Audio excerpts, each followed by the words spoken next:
যতক্ষণ পর্যন্ত আপনার মধ্যে জীবন থাকবে, যতক্ষণ পর্যন্ত আপনার নিঃশ্বাস থাকবে, এই জীবন ঘড়িটা যতক্ষণ পর্যন্ত টিকটিক করে বাঁচতে থাকবে, ততক্ষণ পর্যন্ত আপনার স্ত্রীর কাছে আপনার মূল্য, আপনার সন্তানের কাছে আপনার মূল্য, আপনার বন্ধুর কাছে আপনার মূল্য, আপনার গ্রামবাসীর কাছে আপনার মূল্য, ঠিক কিনা? আপনার জীবন ঘড়ি যতদিন টকটক করবে, এর মধ্যে যতক্ষণ পর্যন্ত নিঃশ্বাসের আওয়াজ হবে, ততক্ষণ পর্যন্ত আপনি দামি, আপনি মূল্যবান, আপনি চেয়ারম্যান, আপনি মেম্বার, আপনি সমাজের প্রতিনিধি, আপনি এমপি, আপনি ইঞ্জিনিয়ার, আপনি ডাক্তার, আপনি আইনজীবী, ঠিক কিনা?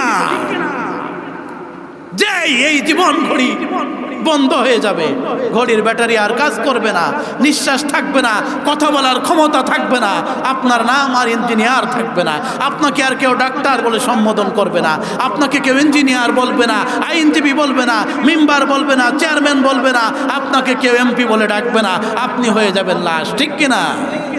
আপনার স্ত্রী আপনাকে আর স্বামী বলে ডাকবে না, আপনার সন্তান আপনাকে আর বাবা বলে ডাকবে না।